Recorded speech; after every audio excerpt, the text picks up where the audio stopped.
Hello everyone and welcome to my channel. My name is Heather and this channel is brand new Booktube channel, and I'm so excited that you're here. I'm so excited that I'm here, and we're going to explore the world of teaching and reading and writing.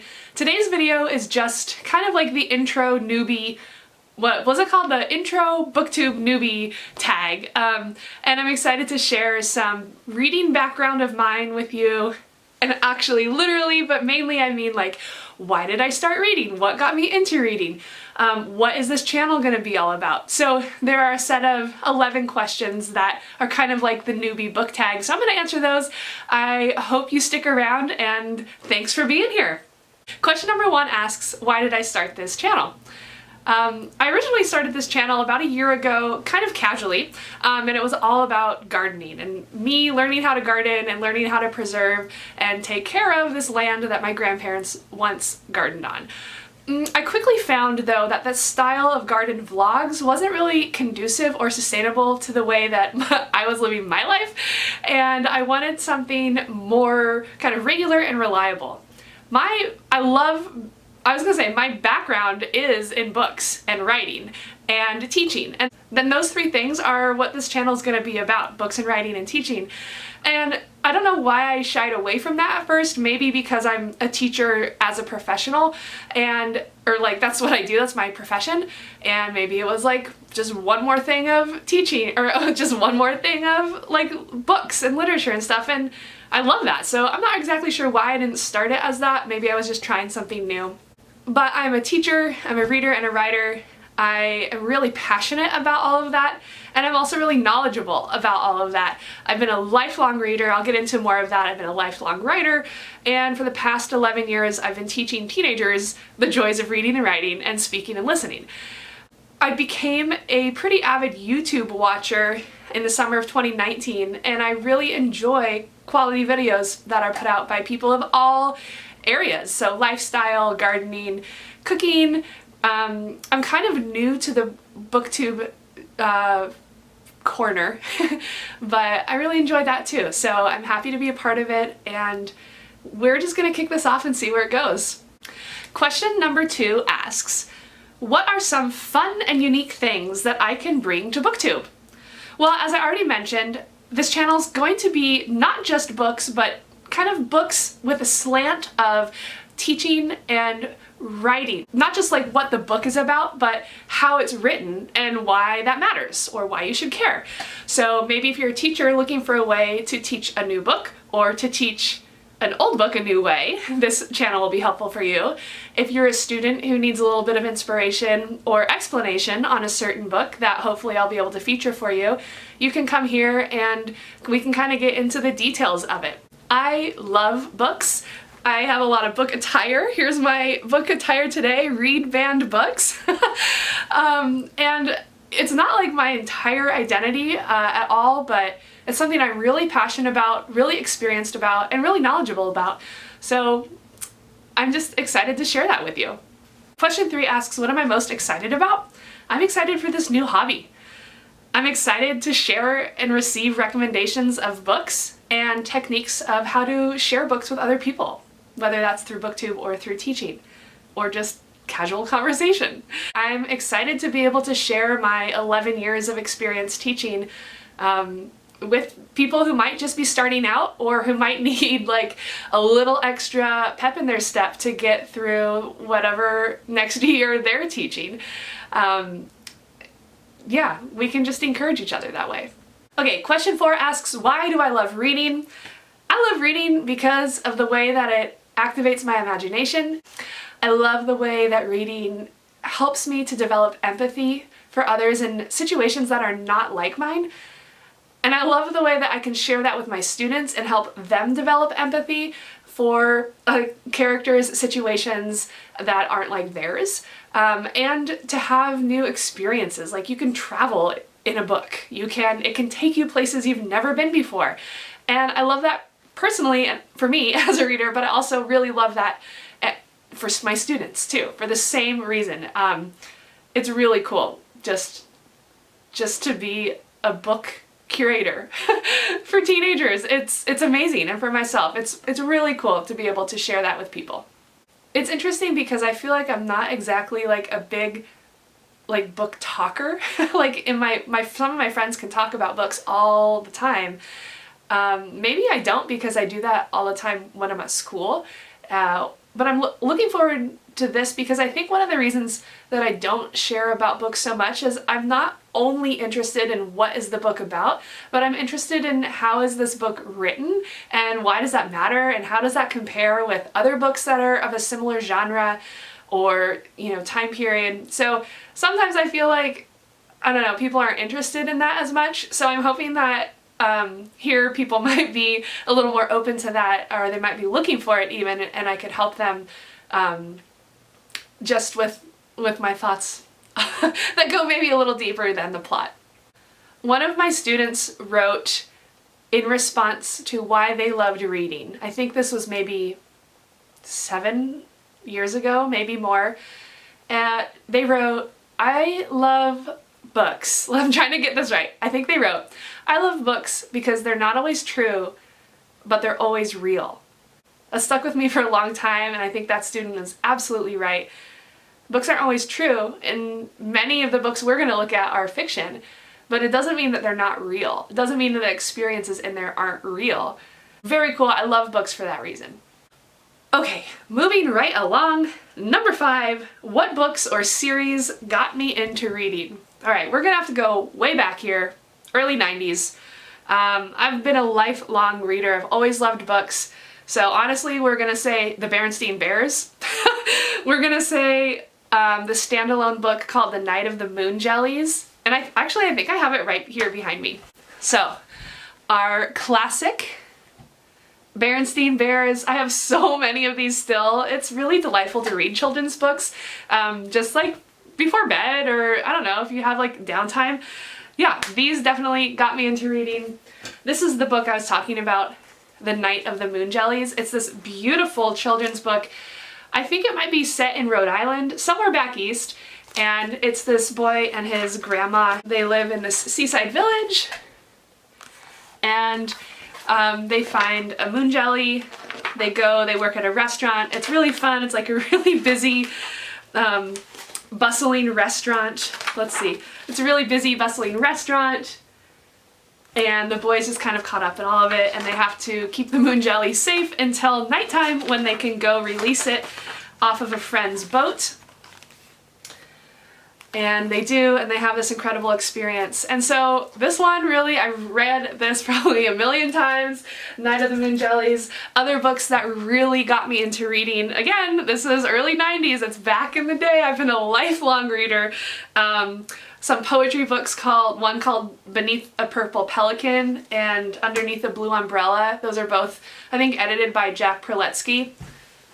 Also, I still have these. Beneath a Purple Pelican. Oh, Ride a Purple Pelican is what it's called. Ride a Purple Pelican. This one is Beneath a Blue Umbrella. Really fun. The inscription here says, "To Heather, one of the most important new books of the year you were born, 1989, was Ride a Purple Pelican. I hope you get to see all the wonderful places." Oh, isn't that sweet? Oh my gosh. Oh, who wrote this to me? They didn't sign their name. Ugh. I don't recognize the handwriting either. Might have been my friend Helena. Kind of looks like her handwriting. Oh my gosh.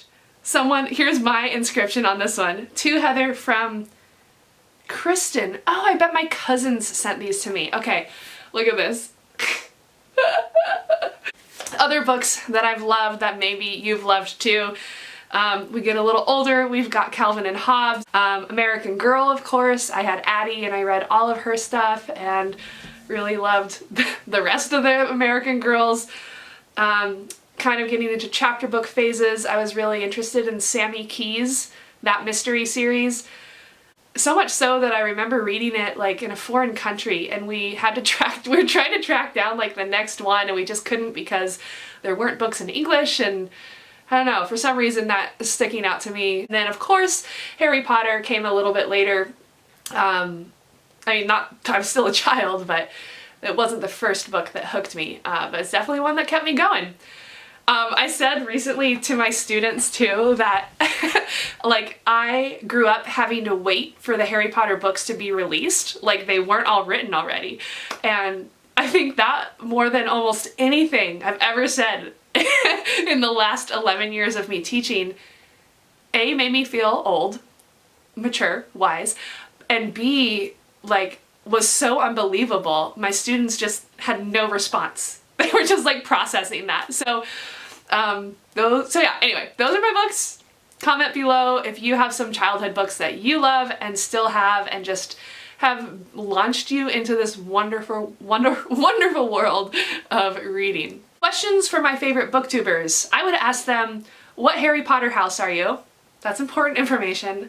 And also, what's your favorite YA book? Not all of the booktubers who I watch are big YA readers, and I feel like it's a little bit of a niche genre itself. So I'm always interested in learning of new ones, learning of YA books that really hook people who maybe aren't YA readers. And I mean, I'm really passionate about YA. I read it a lot because I want to make sure I have current books for my students. I want to make sure I'm teaching books that are important books to teach, and I also just really love the genre. Again, that's what this channel is mainly going to focus on. I'll have some bonus books as well, just books I'm reading on my own here and there, but this channel is mainly YA, so that's what I'd ask my favorite YouTubers. What challenges do I think starting a booktube channel will be hardest to overcome? I mentioned this earlier, but just keeping consistent, building in a routine. For me as a teacher, my schedule is actually different every day. I know that's not the case for every teacher.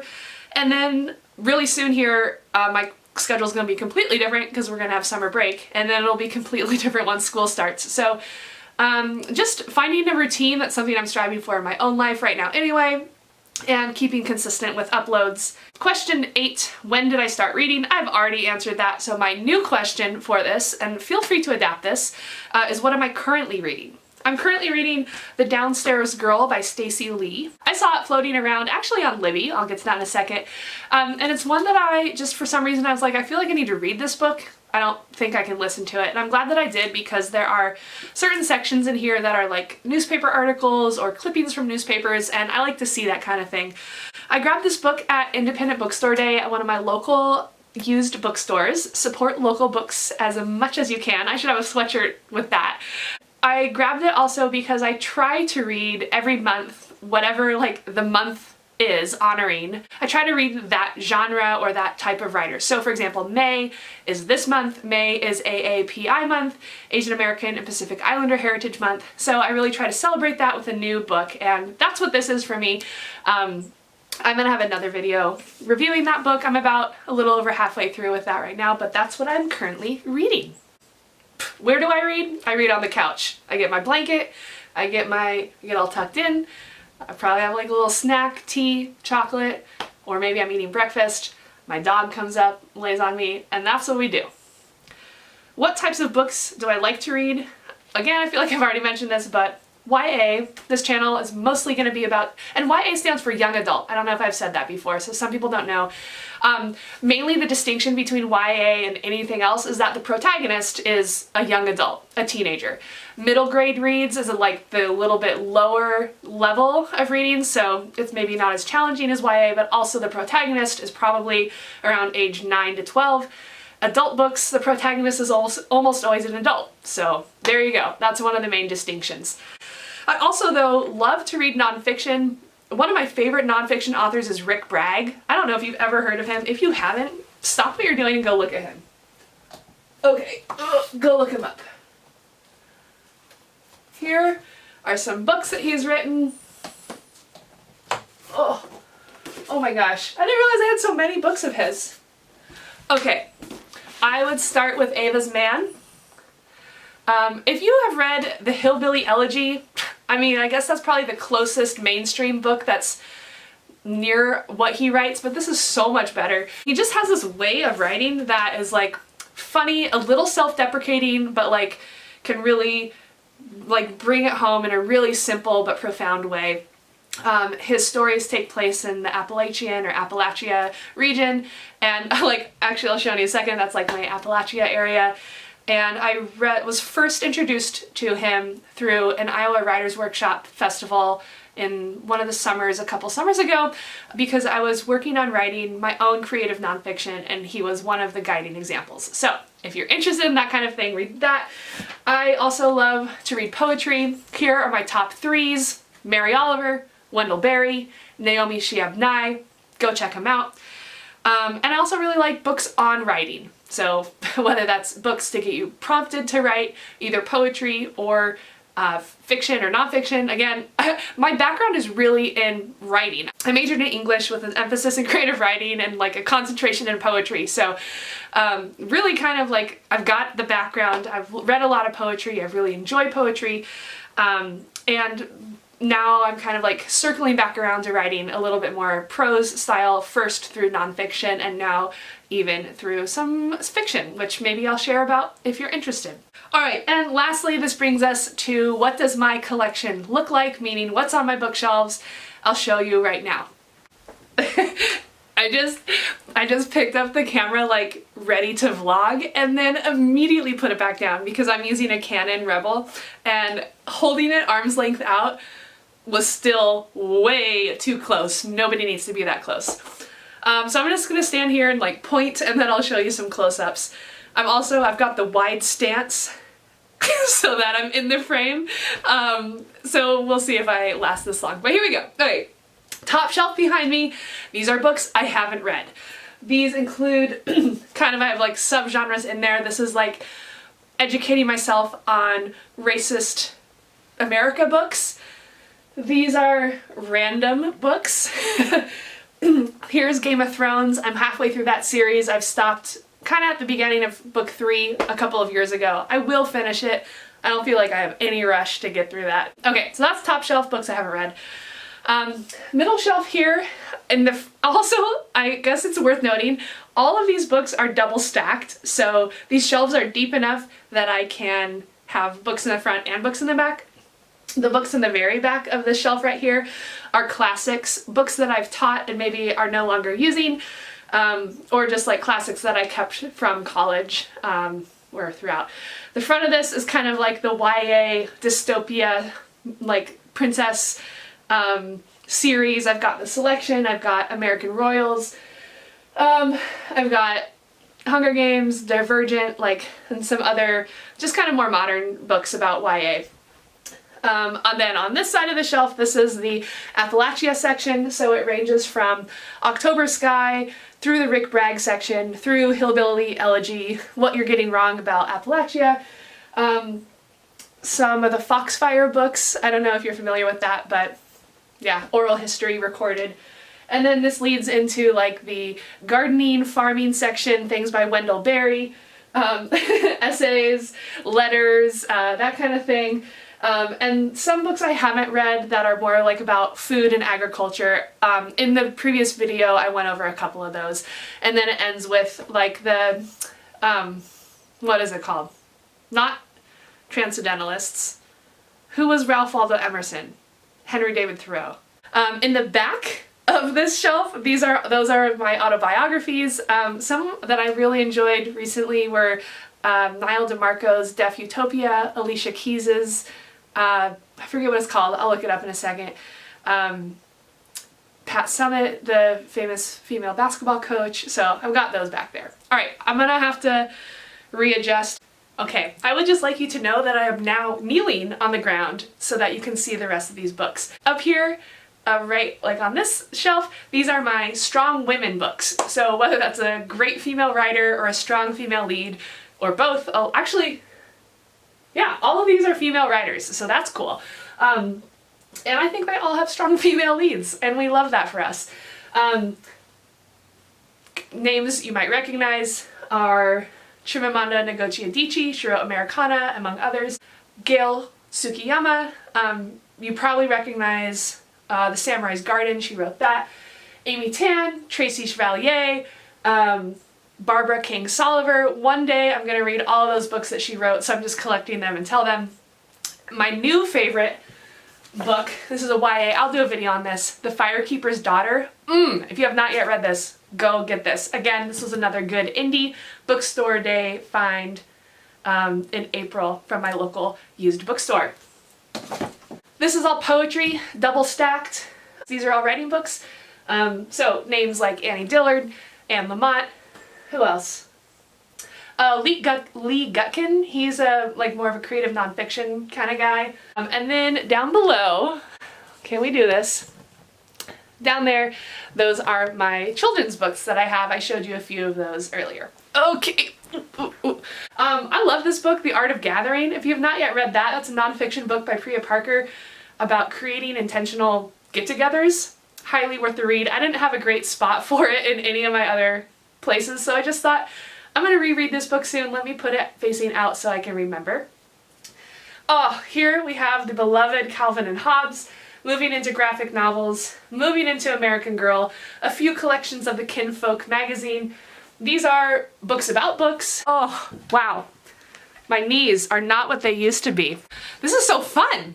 I really hope you enjoyed the book tour. I hope you enjoyed getting to know me. I really enjoyed putting myself out there. Hopefully I'll get to know you soon. Coming up next, I'll have a book review for the downstairs girl. Okay, I think it's time to wrap this up. Thank you so much for being here. Again, my name is Heather. This channel is going to be all about teaching, reading, and writing. We're going to focus on the YA genre, and I hope that you got to know a little bit about me. What did you learn today? What do you want to share about yourself? Comment down below, and I will see you next time. And until then, happy reading.